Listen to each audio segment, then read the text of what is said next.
하나님의 말씀을 봉독하겠습니다. 열왕기하 16장 10절에서 18절까지의 말씀입니다. 구약성경 588면 어간에 있습니다. 열왕기하 16장 10절에서 18절까지의 말씀입니다.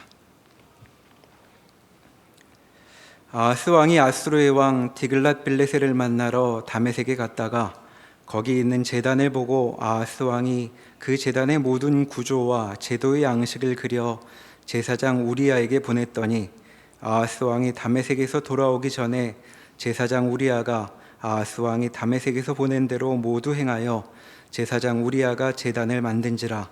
왕이 다메섹에서 돌아와 제단을 보고 제단 앞에 나아가 그 위에 제사를 드리되 자기의 번제물과 소제물을 불사르고 또 전제물을 붓고 수은제 짐승의 피를 제단에 뿌리고 또 여호와의 앞 곧 성전 앞에 있던 놋 제단을 새 제단과 여호와의 성전 사이에서 옮겼다가 그 제단 북쪽에 그것을 두니라. 아하스 왕이 제사장 우리야에게 명령하여 이르되 아침 번제물과 저녁 소제물과 왕의 번제물과 그 소제물과 모든 국민의 번제물과 그 소제물과 전제물을 다 이 큰 제단 위에 불사르고 또 번제물의 피와 다른 제물의 피를 다 그 위에 뿌리라. 오직 놋제단은 내가 주께 여쭐 일에만 쓰게 하라 하매 제사장 우리야가 아하스 왕의 모든 명령대로 행하였더라. 아하스 왕이 물두멍 받침의 옆판을 떼내고 물두멍을 그 자리에서 옮기고 또 놋바다를 놋소 위에서 내려다가 돌판 위에 그것을 두며 또 안식일에 쓰기 위하여 성전에 건축한 낭실과 왕이 밖에서 들어가는 낭실을 아수르 왕을 두려워하여 여호와의 성전에 옮겨 세웠더라. 아멘. 우리가 살펴보고 있는 이 유다의 아하스 왕은 열왕기 역사에 나오는 역대 왕 중에 최악의 왕 4명 중에 하나입니다.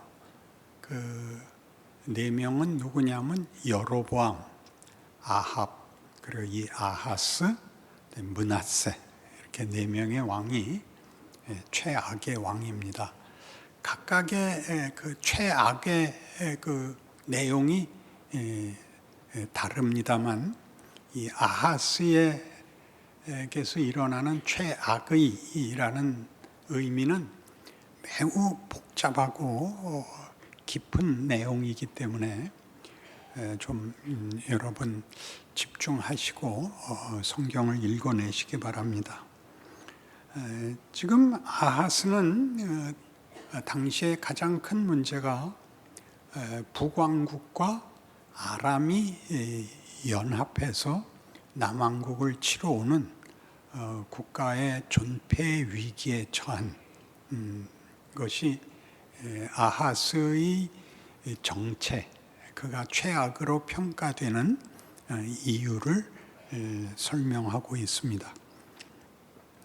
우리는 제일 쉬운 방법으로 성경을 읽어내는 것이 아하스는 우상을 섬겼고 하나님 말씀을 듣지 않았다, 나쁜 왕이다, 이렇게 얘기하는 것으로 성경을 읽어내고 맙니다.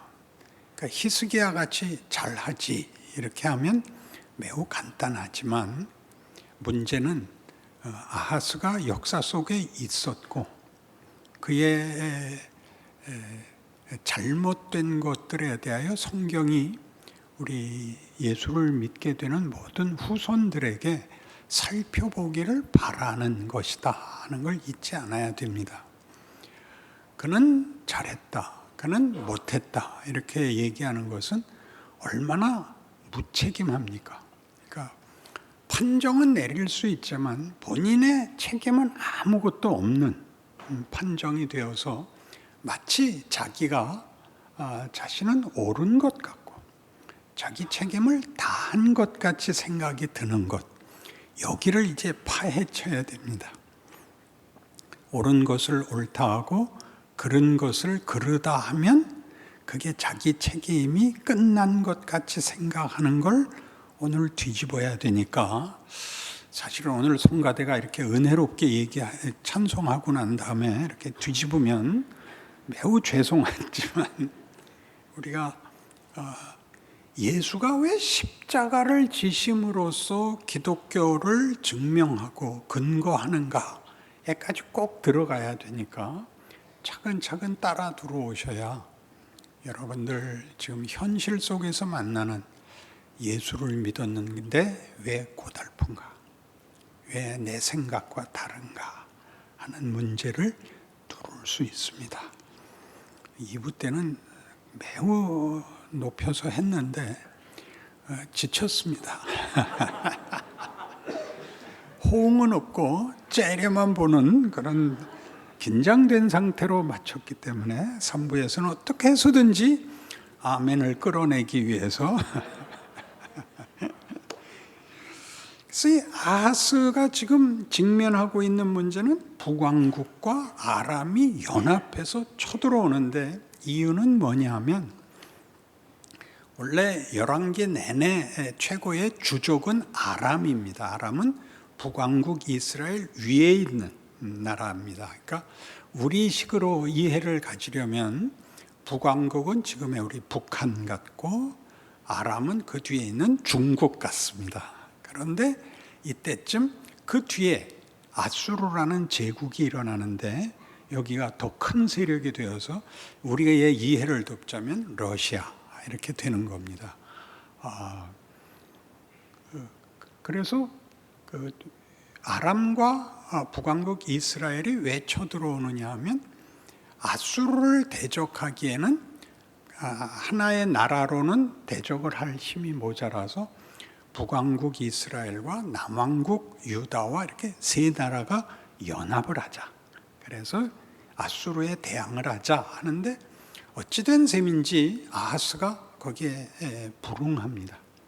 그러자 우선 아람과 북이스라엘이 연합해서 아하스를 폐위시키고 자기네 말을 듣는 왕족으로 왕을 삼자. 그렇게 된 전쟁입니다. 그러니까 아하스는 나라의 운명만이 아니라 개인의 왕권에마저 존폐 위기에 속한 문제가 됩니다. 그래서 우리 오늘 본 본문 앞에 있는 5절에서 9절을 보면 이 위기를 해결하기 위해서 그 원래 주적이 되어야 하는 아수르에게 조공을 바쳐서 아람의 뒤통수를 치게 합니다.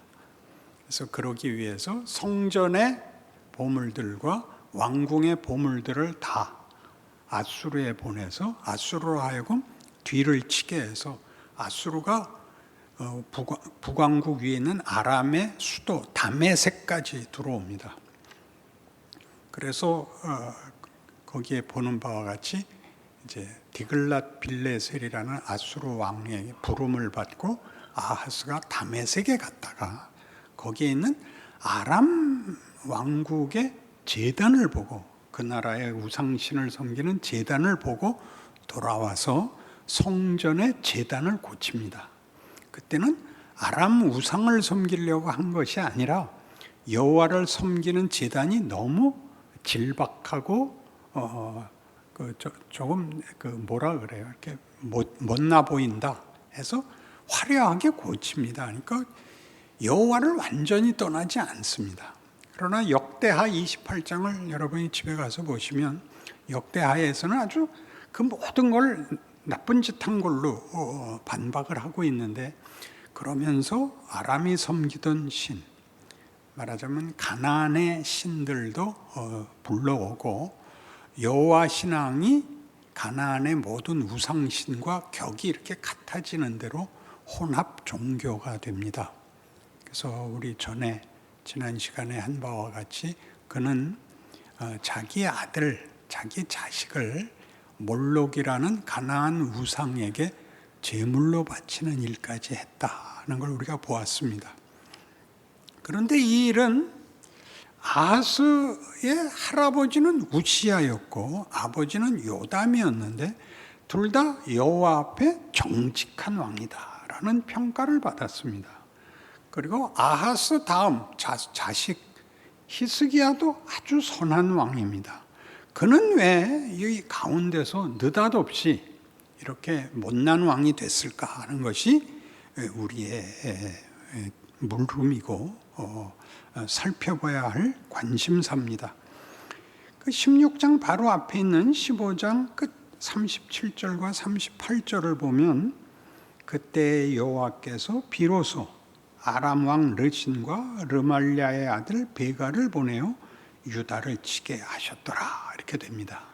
그러니까 당시 상황이 급박하게 돌아가는 것입니다. 왜 그러셨는지가 좀 난감하죠. 할아버지 우시아도 여호와께 정직했고 아버지 요담도 정직히 행했는데도 불구하고 하나님은 유다를 괴롭히기로 치기로 하셨고 그 현실 앞에서 아하스는 여호와 신앙을 벗어나고 이방신을 끌어들이게 되는 것입니다. 아주 쉽게 해답은 이겁니다. 왜 그랬느냐? 하나님이 현실을 해결해 주시지 않기 때문이었습니다. 그게 가장 큰 것이죠. 그래서 어떻게까지 했다고요? 그는 지극히 종교적 도움을 요구하고 있고 초월적 힘의 도움이 필요한 것이 아들까지도 잡아 제사를 지낼 수 있는 긴급한 절실한 현실에 묶여 있었다. 그런데 그것이 왜 여호와를 외면하게 되느냐? 그 놀랍죠.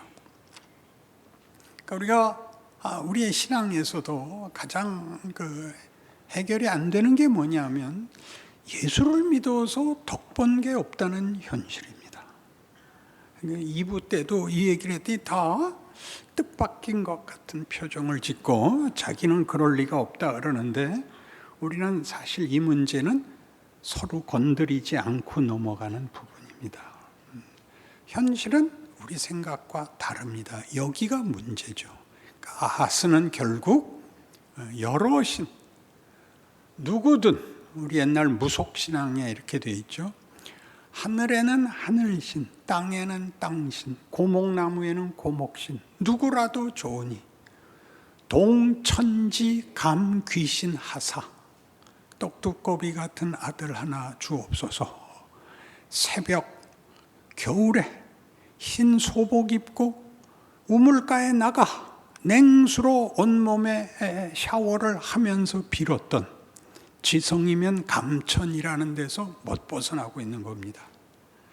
하나님이 왜 지성에 대해서 감천하시지 않는가? 우리의 간절함에 대해서 왜 하나님이 답하시지 않는가? 이게 이제 아하스입니다. 그러니까 아하스가 하나님은 현실적으로 소용이 없다 이렇게 된 것입니다. 이사야 7장에 가면 이렇게 두드러지게 이 사건이 기록됩니다. 구약성경 974페이지 어간에 이사야 7장 1절부터 보겠습니다. 우시아의 손자요 요담의 아들인 유다의 아하스 왕 때에, 여기도 할아버지와 아버지 이름이 나오죠.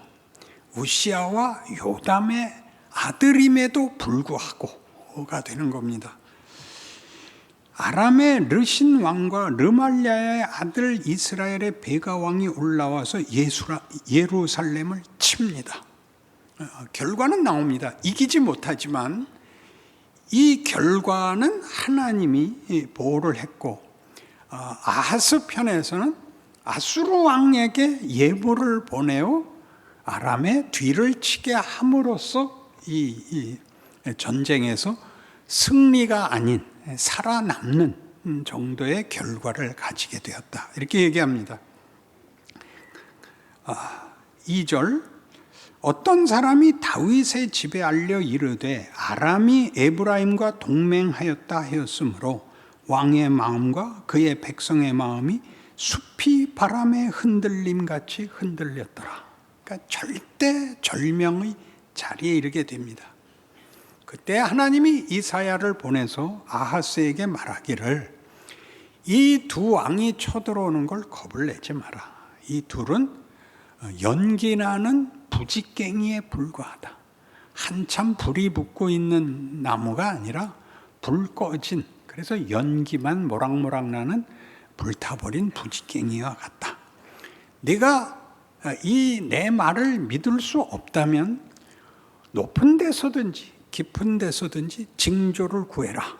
그러자 10절 여호와께서 또 아하스에게 말씀하여 이르시되 너는 네 하나님 여호와께 한 징조를 구하되 깊은 데서든지 높은 데서든지 구하라 하시니 아하스가 이르되 나는 구하지 아니하겠나이다. 나는 여호와를 시험하지 아니하겠나이다. 이게 아주 완곡한 표현인데 나는 하나님에 대해서는 기대를 접었습니다. 나는 관심 없습니다. 이렇게 답을 하는 겁니다. 그래서 이사야가 이르되 다윗의 집이여 원하건대 들을지어다. 너희가 사람을 괴롭히고서 그것을 작은 일로 여겨 또 나의 하나님을 괴롭히려 하느냐? 그러므로 주께서 친히 징조를 너에게 주실 것이라. 보라, 처녀가 잉태하여 아들을 낳을 것이요 그의 이름을 임마누엘이라 하리라. 이렇게 됩니다. 그러니까 임마누엘, 우리 동정녀 탄생, 예수님의 탄생을 이제 신약 성도들은 다 알고 있고 그의 처녀 탄생이야말로 구약의 약속이요 또 하나님의 초월적 기적이라고 다 알고 있습니다. 그런데 이 약속이 히스기야 왕의 충성과 순종에게 준 보상물이 아니고 난 하나님에 대해서는 희망을 접었습니다. 나는 관심 없습니다. 딴 데 가서 알아보십시오. 라고 한 아광에게 하필 이 약속이 떨어지느냐 하는 것이죠. 왜? 이 약속에 하필이라는 말을 붙이는 이유는 그는 자기 자식을 제물로 바친 자입니다. 자식을 죽였다는 건 소망이 없다는 거죠. 한 인생은 그저 살아있을 때 고생하는 게 끝이다. 나 살아 생전에 나를 형통케 해주는 자가 누구래도 좋다. 자식을 바친다는 건 소망을, 운명을 포기한 것이죠. 거기에다가 아들을 주는 겁니다. 그게 뭐 또 그렇게 굉장하냐고요? 다윗에게 이렇게 약속했거든요. 다윗에게 말하기를 다윗이 이제 나는 궁전에 거하고 하나님은 천막에 있으니 이건 옳지 않다. 내가 하나님을 위하여 전을 세우겠다 그러자 하나님이 뭐라 그러셨냐 하면 야, 니들이 나한테 해줄 수 있는 게 뭐가 있단 말이냐. 내가 언제 너희 보고 나보고 뭐 하라 그랬냐. 내가 너희에게 도움을 받을 무슨 필요가 있냐. 내가 주는 자이다. 너 개수작 떨지 마라. 이건 천국 가면 다윗 만나서도 피해 다녀야 하고 아브람 만나도 도망가. 내가 주는 자다. 내가 너와 네 집을 영원하게 하겠다. 내가 사울이 잘못했을 때 끊은 것 같이 네 자식들에게서는 아무리 잘못해도 내가 끊지 않겠다. 잘못하면 내가 인생 막대기와 사람 채찍으로, 사람 막대기와 인생 채찍으로 징계할지언정 절대 끊지 않겠다를 아하스는 끊었고 하나님은 있는 것이기 때문에 여기가 굉장한 것입니다. 하필이라는 말을 쓰는 이유죠. 그러니 생각해 보십시오. 성경이 하고 싶은 얘기는 이겁니다. 그러니까 처음부터 잘해오고 갔으면 되는데 왜 망가지게 놔두고 지 자식까지 잡게 하고 그리고 또 하나님의 아들이 인간이 돼야 하고 십자가를 져야 된단 말입니까? 이게 우리가 갖고 있는 저 밑바닥에 해결되지 않는 것 아니에요. 예수는 믿는데 이 물어볼 수도 없고 따질 수도 없고 대강 넘어가고 있죠. 그래서 늘 어쩌란 말입니까가 사실 모든 신앙인들에게 최고의 질문인 것입니다. 여기에 대한 대답이죠. 하나님이 우리에게 묻는 건 이겁니다. 성경이 순종을 요구한다는 것은 내 욕심, 내 필요를 다 포기하고 하나님 뜻을 따르겠습니다. 이렇게 표현하는 것이 굉장히 그 수준 높은 헌신인 것 같지만 얼마나 큰 구라냐 하면 잘 나가시다가 또 구라는 뭡니까? 이렇게 얘기하는 거예요. 내가 사리사욕을 다 버렸으니 형통하게 하옵소서. 이게 하나님께 모든 걸 맡긴다는 뜻입니다. 하나님의 뜻은 뭐냐면 자기 아들을 십자가에 잡는 겁니다. 너 십자가를 통과해야 된다.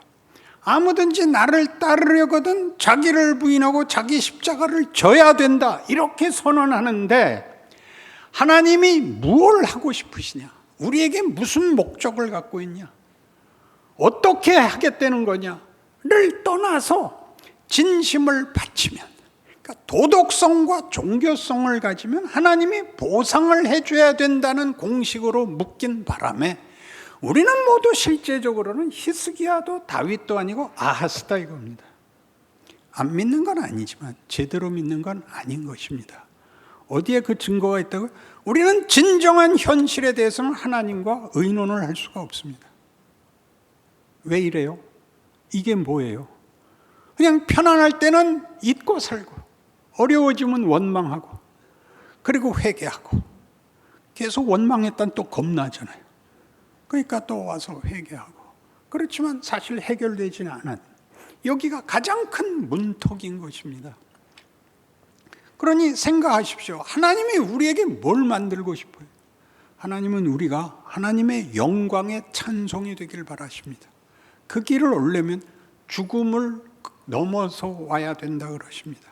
고난은 기본적인 과정이라고 얘기합니다. 왜요? 고난이 왜요? 우리의 최선을 망가뜨리는 것이니까. 우리의 최선은 뭐죠? 도덕법과 종교심입니다. 옳고 성실하고 진실하고인데 그 단어들은 다 그것 자체가 본문이 아닙니다. 무엇을 진실하십니까? 무엇이 옳습니까? 여러분의 옳음은 결국 도덕에 불과합니다. 잘못하지 않은 것이 단데 그게 아니라 잘못하지 않는 것이 아니라 잘하는 끝.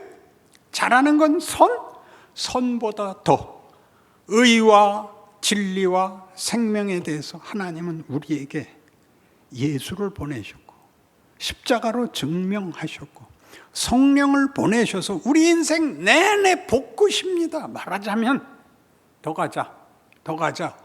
우리는 겟세마네 동산을 늘 오해합니다. 아버지요, 제 뜻대로 마시고 아버지의 뜻대로 하옵소서 라고 맡겼더니 그게 십자가더라니까요. 근데 왜 자꾸 아버지께 맡겼더니 그냥 승천하신 걸로 하시냔 말이죠. 내 뜻대로 마옵시고 이 잔을 내게서 비켜주옵소서. 그래서 바쳤다. 그러니까 여러분은 십자가를 모면하게 해달라가 됐잖아요. 그럴 수 없습니다.